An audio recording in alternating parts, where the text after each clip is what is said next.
I'm your host, Carolyn Solo, LCSW, EMDR therapist, and mom of 3 daughters. Thank you for joining me. Hey, everybody, and welcome to episode 142 of the Future Template Parent Podcast. I'm your host, Dr. Carolyn Solo, PhD, LCSW, EMDR consultant, and other things. Today, I want to talk about getting on podcasts and why guesting on podcasts could be a helpful marketing strategy as an EMDR intensive therapist.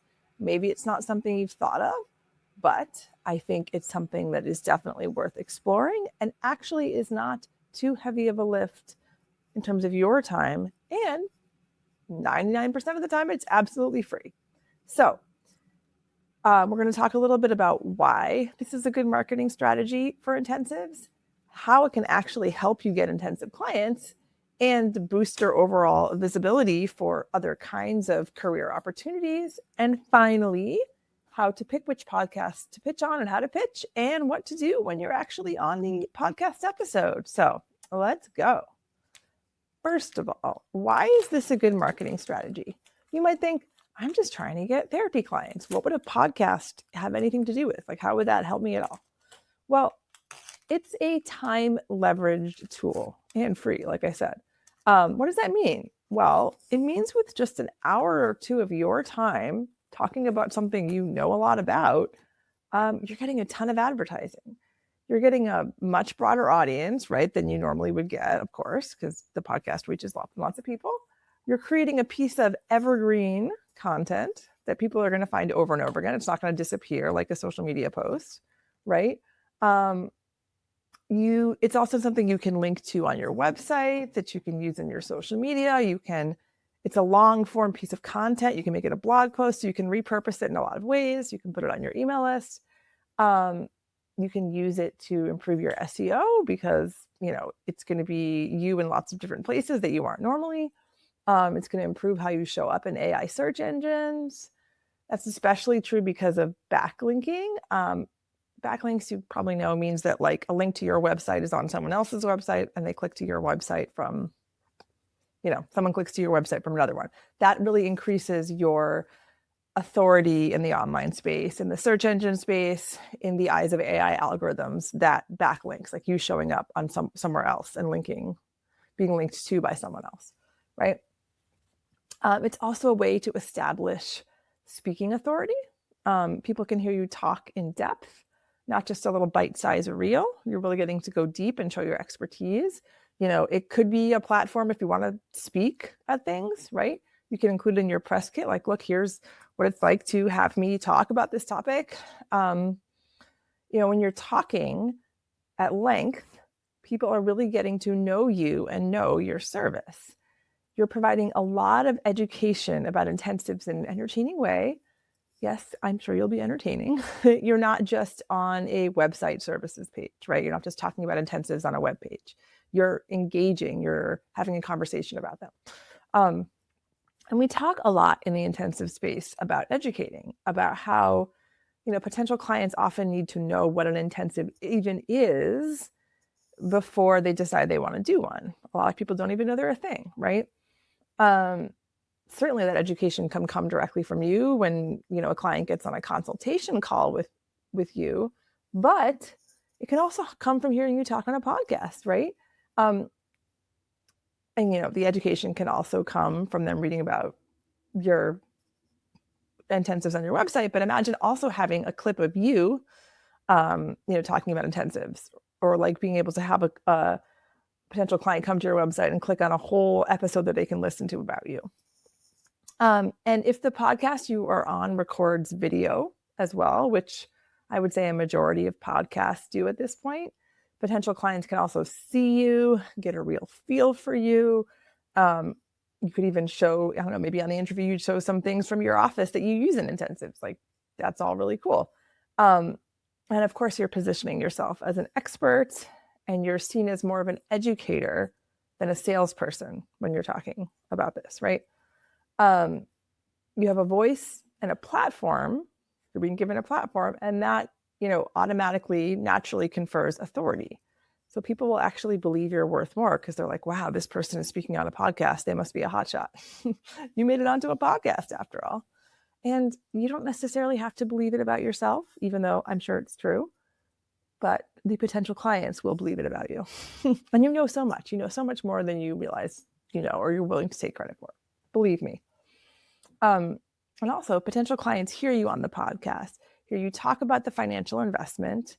So you're going to have this self-selected group of people who already understand the investment. So if this person hears about you from a podcast, which I know seems impossible, but I promise it's not. I've gotten actually intensive clients to do intensives with from my intensives podcast for therapists. So you won't be doing as much of the pricing talk as you might with a potential client who doesn't know about intensives, right? If they've already heard about that. I also think that a variety of podcasts would be open and receptive to your message as a guest and would think it's interesting. Mental health podcasts, therapist podcasts, podcasts for clients in your niche. Like if you work with high achieving professional women, what are some podcasts they listen to? If you work with female entrepreneurs who are juggling business and family, what podcasts pitch to that niche as well? Do you work with athletes? There's so many podcasts out there right now, and they're a growing medium, and they're a medium that so many people engage with. There is a podcast out there for everything. There are podcasts that you would be a great guest on, I promise. If there's podcasts that you really love that really speak to something about you, you might have a message to share with their audience. There's probably some reason, there's some overlap there.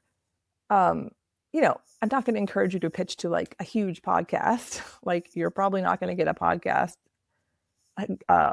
guest spot on a podcast with millions of weekly downloads. But that being said, don't be afraid to put your neck out. If you find a podcast that you think is a perfect fit, even if it's well established, you just never know what could happen. Something else to consider when pitching to podcasts is how being on podcasts can enhance your overall professional network and potentially provide you with other opportunities, outside of offering intensives. There are lots of EMDR podcasts, for example, out there. Say, in addition to building your clinical practice, you want to offer EMDR consultation, which I've talked about a lot recently with the new standards. Obviously, maybe not obviously, but getting on another EMDR podcast and talking about intensives, about your journey to offering them, about your experience with them, is going to connect you with other EMDR colleagues, one who can be resources to you in a variety of ways, referral sources, just colleagues, and could also provide you with, consultees. That's how I get some consultees, is another colleague will give my name, right? And when you're on the podcast, you can talk about your consultant role. And you can pitch yourself on that podcast as a consultant who specializes in whatever your specialties are, including EMDR intensives, right? Lots of EMDR therapists want to know more about intensives, obviously. I mean, I have a podcast about it that people listen to. Obviously, it's a topic that people are interested in. And you can offer your knowledge about them to consultees. So talking about them on an EMDR podcast or a therapy podcast is a great idea. And of course, you're going to give the podcast host links to your website, to your freebies, to your social media. So, if there are people who are interested in working with you, whether having you as their therapist, as an intensive therapist, or working with you in another professional context, you want to make sure they have ways to get in touch with you and learn more about you. And all that stuff is going to go in their show notes, right? And so that's going to get cross-promoted to their networks. So yeah, other opportunities in addition to finding intensive clients could come your way. Oh, and being on podcasts is fun. Okay. It's a fun way to advertise, I think, because it's fun. It's fun making those connections. And yeah, that's my opinion, but it's also in the opinions of the guests I've had. Almost all of them, maybe even all, but I'm hesitant to make a black and white statement like that, have commented about how fun it is to be a guest. So yeah, it's other kinds of marketing can feel like grunt work. This is actually enjoyable and you're making a professional connection. let's see, beyond therapy podcasts and podcasts that are specifically positioned to your niche, your client niche, right? What are some other podcast categories to pitch to? Well, I would say look local. Lots of towns, cities, chambers of commerce, local business organizations, women business owner consortia, local media companies, local news channels, and all those things have podcasts and often like to feature local business owners who are doing cool stuff. That's you. And you're going to get some hyper local listeners who are qualified to work with you because of location, right? Obviously, a podcast with a large geographic reach is going to rule out people as clients, although intensive retreats where people come to you for an intensive are becoming more and more of a thing. Like I've certainly had that happen with me where clients have come to Vermont from other places. A couple of therapists I've coached that recently have had people find them on Google and travel multiple states to them to do an intensive. So you never know who is listening, who's Googling for intensives, who is looking. Getting your voice and name out there on a podcast is only going to broaden your potential reach. And you can use that content, like I've already talked about, in a lot of other ways. But still, the hyper-local podcast will connect you with that really, really important local audience, local potential client pool, and get you connected with other businesses in the area that might be good, referral sources. So now you've got a few ideas about podcasts to pitch to. What do you actually say in your pitch? First, you got to figure out how to contact the podcast. Go on the podcast website, see if they have a contact form. Some podcasts have like a potential guest form. See if you can find a contact email if you can't find a form. Do a little digging. There might be a podcast manager listed somewhere. If it's a smaller podcast, you certainly can email the host directly. If you're really struggling to find a way to reach out to them on their website, certainly check social media, see if there's a way to DM them. There's almost always, you can find some way to reach out to somebody. I've done the DMing thing, especially when I'm already following them on social media and I've interacted with them some. You have some sort of parasocial relationship or whatever we call it.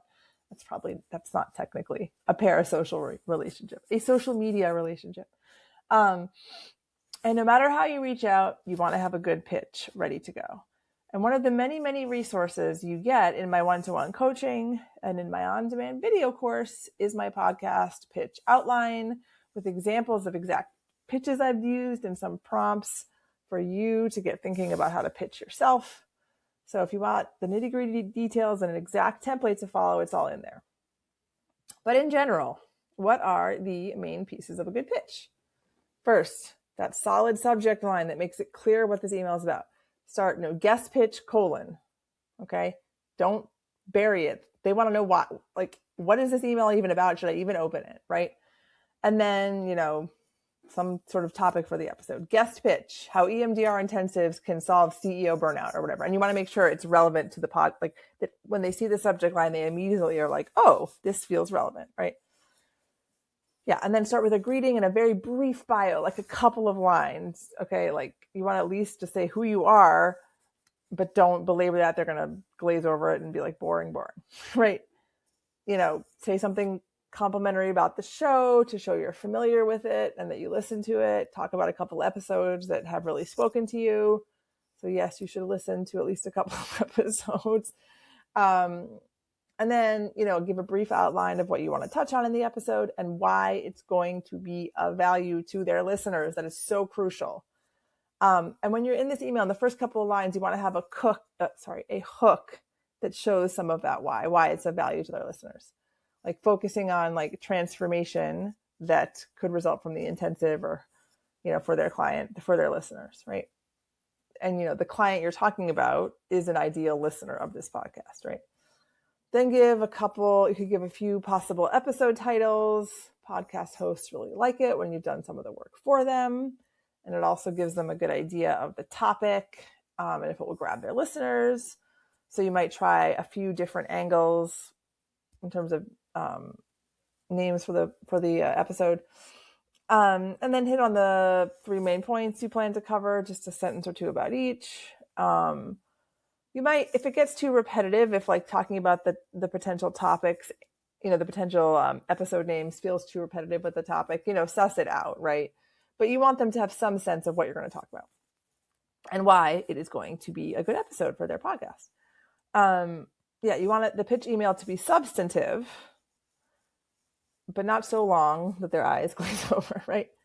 And emphasize the value of the topic to their audience as much as you can without being repetitive. What the host cares about is how much their audience will like the topic, because that's what gets the host more listens, which is what they want. You're trying to serve them, right? That's the point of them having you on. And of course, when you're on any podcast, you got to make sure when you're pitching to a podcast, include your website, your social media, whatever information you have about yourself to boost your authority. I always put in the podcast guest spots I've had so they can see what podcast episodes I've been on if they want to get a sense of what it's like to have me as a guest.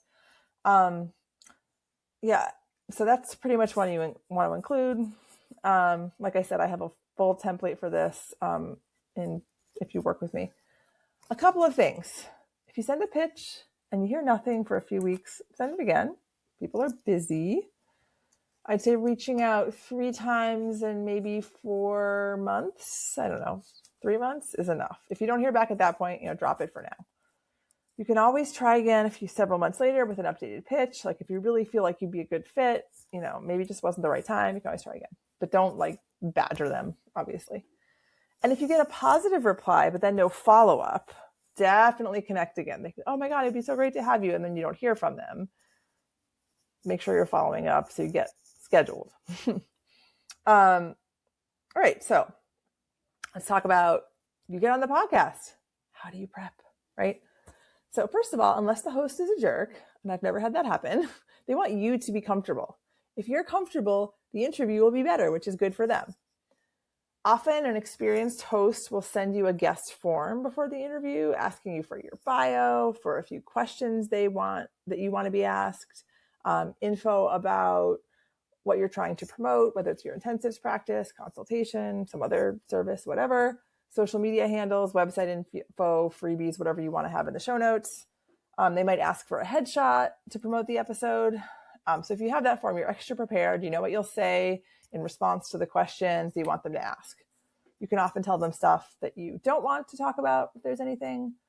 But if they don't send you a form, make sure you have a few talking points that you want to cover that are geared to their audience. If they don't send you a form beforehand, you'll usually chat for a few minutes before you start recording. Be prepared if they don't ask you for it with a short bio that you can read about yourself or give to the host to read. Look at any number of podcasts with therapist guests to get a sense of what to have in the bio. Often they'll put them in the show notes of an episode or they're at the beginning of an episode so you can get some examples.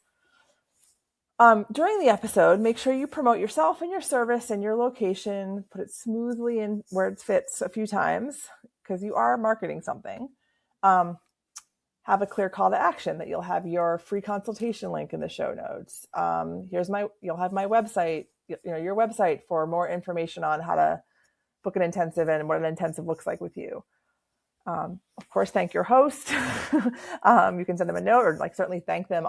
Certainly say thank you so much for having me. That should definitely be in the beginning and the end. And then afterwards, the host or their team will likely send you some social media stuff, things to include in your email newsletter when the episode comes out so you can promote it. And you really want to promote this on all of your marketing channels. It's good for you. It's good for them. It's part of the unspoken and maybe sometimes even spoken agreement. If you're going to guest, you're going to promote it. And they're going to promote it on their stuff. So it's a little bit of my quick and dirty guide to podcast guesting for EMDR intensive therapists. Like I said, if you want more substantial guidance and support with this, get it in my coaching and in my video course, which is everything you need to know about launching EMDR intensives, but there is a little bit in there about podcast guesting. Link in the show notes for a free consult with me and the on-demand course sales page if those are of interest. Thank you as always for spending time with me, and I will speak to you next week.